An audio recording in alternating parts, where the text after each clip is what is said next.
Capítulo 19. Al descubierto. Con el nuevo otoño todos sabían que una vez más iba a volver y efectivamente así ocurrió. La alegría, la llegada, las anécdotas. Cuando iban hacia Jerusalén pasó antes por Betania, por casa de Lázaro, a conocer y brindar sus respetos a la esposa de éste. Al caer la tarde, subió a Jerusalén para encontrarse con el tío. Jesús ya había hecho una cantidad de dinero realmente significativa y podía enfrentar los gastos de una caravana completa. Sin embargo, le convenía seguir trabajando con el de Arimatea, pero no quería abusar, así que fue a conversar con él. Acordaron que por al menos 3 años más iban a continuar con el mismo arreglo y que al fin de los mismos decidirían qué ocurriría después. El tío reconocía que Jesús era una garantía por su eficacia y que el hecho de viajar sin costos resultaba aún un incentivo interesante. Pero él tenía muchas ganas de ver cómo podía funcionar una ruta que fuese hacia el reino de los partos, o tal vez incluso hacia Bactriana. Pero esas eran cosas para más adelante. Al día siguiente siguió rumbo a Nazaret, pero como Lázaro estaba interesado en que María, su hermana, comenzase a aprender con Santiago, en esa escuela secreta que tenían para enseñanza de algunas mujeres, decidieron ir juntos todos hacia Galilea y compartir así un par de días. Acordaron con Santiago que María se quedaría viviendo junto a Esther, Ana y Jesús cuando estaba en el lugar y que se uniría a las clases que daba. Susana se mostró muy contenta de contar con una nueva chica de su edad y Salomé se sintió celosa de la atención que su hermana le brindaba. Y fue la cena, y después las anécdotas de viaje, y después Jesús invitó a Lázaro a mirar alguna cosa por allí, sin ser demasiado precisos sobre lo que estarían viendo. Santiago cobró entonces el centro de atención y empezó a conversarles, uniendo lo que habían estudiado con algunas de las cosas que Jesús venía contando. Logró así una conversación interesante para casi todos. Pero Esther comenzó a aburrirse. No le resultaba nada interesante lo que pasaba en otros países, lo que pasaba en otros tiempos, las posibilidades de cambiar. Nada de eso ni remotamente familiar. Para ella, lo verdaderamente importante era lo que estaba acá y ahora. Eso significaba que lo que era importante era que ella iba a tener una casa fantástica. Aún no la tenía. Que su concuñada tenía un hijo y ella solamente tenía una hija. La que además había nacido después que ese chico, con quien compartía el nombre de su esposo. Ya le había dicho a Jesús que tenían que ponerse con un varón de una buena vez. La idea de ponerle por nombre cuando naciese ese niño Santiago le parecía muy buena. Ella sentía que su cuñado les había robado el nombre de su marido y que así se emparejaba.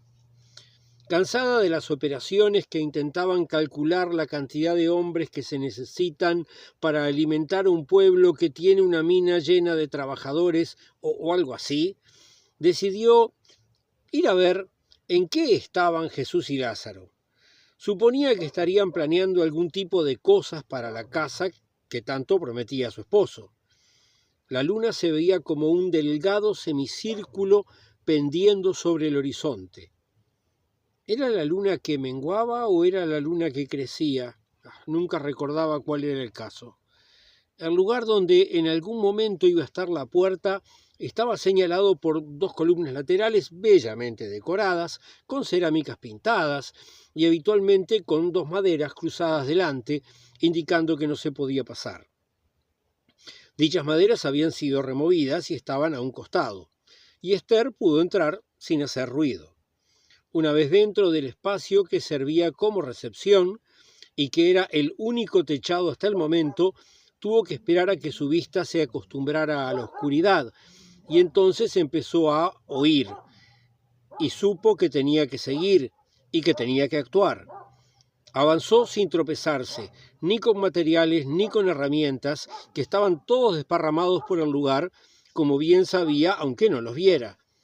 Donde empezaba lo que iba a ser el patio, con una fuente, en ese lugar que aún no estaba techado, había sin embargo un rincón cubierto con algunas lonas viejas, y de abajo de las mismas llegaban los sonidos que ambos producían. Ella nunca supo cuánto duró ese instante. Pasado algún tiempo se imaginó que en realidad debe haber sido menos que un suspiro, pero en ese momento le pareció que el tiempo se detenía y que todas las cosas se sostenían para siempre. ¡Son unos hijos de puta!, les gritó, mientras se arrojaba y les arrojaba cualquier cosa que pudiera estar al alcance de la mano. Y luego gritó de un modo gutural y desgarrador, mientras seguía tirando cosas y las lonas caían, y los dos hombres, intuyó más que vio, se ponían en pie, se arreglaban como podían y se protegían de los proyectiles. Deja que te explique, y por favor entiende, fueron las palabras que recuerda haber oído, pero seguramente hubo más. Y por cierto, ella no recordó luego quién dijo cuáles, aunque supone que las primeras fueron de su marido y las segundas de su hermano. Jesús, que trató de llegar hasta ella, recibió un golpe con una tabla sobre el oído izquierdo que lo dejó tambaleante. Moviéndose al mismo tiempo, Lázaro llegó y la abrazó, y ella primero lloró e inmediatamente le dio un rodillazo en los testículos y empezó a arañarlo. Alertados por los gritos, llegaron corriendo hasta la casa. Judas primero, seguido apenas unos pasos atrás por Santiago.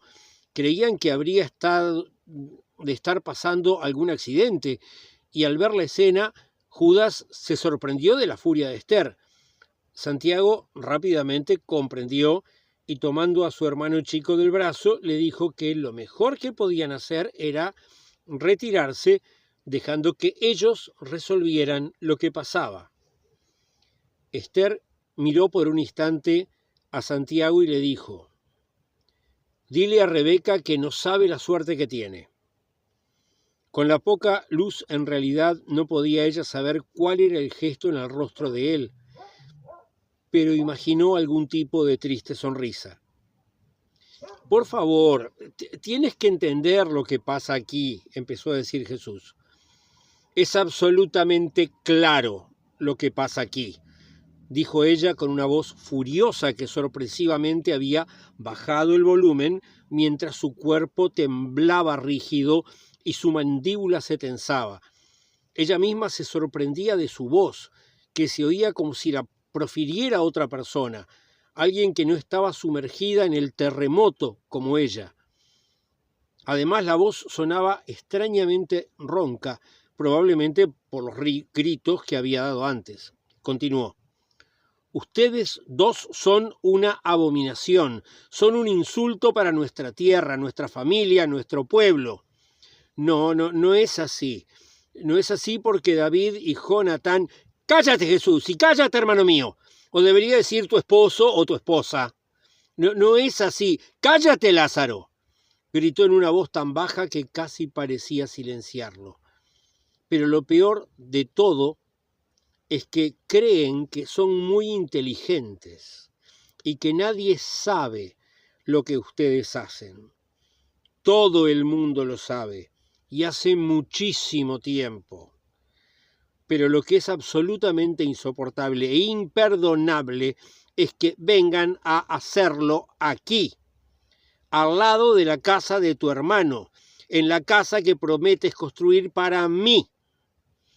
Intentaron hablar y ella volvió a gritarles que se callaran.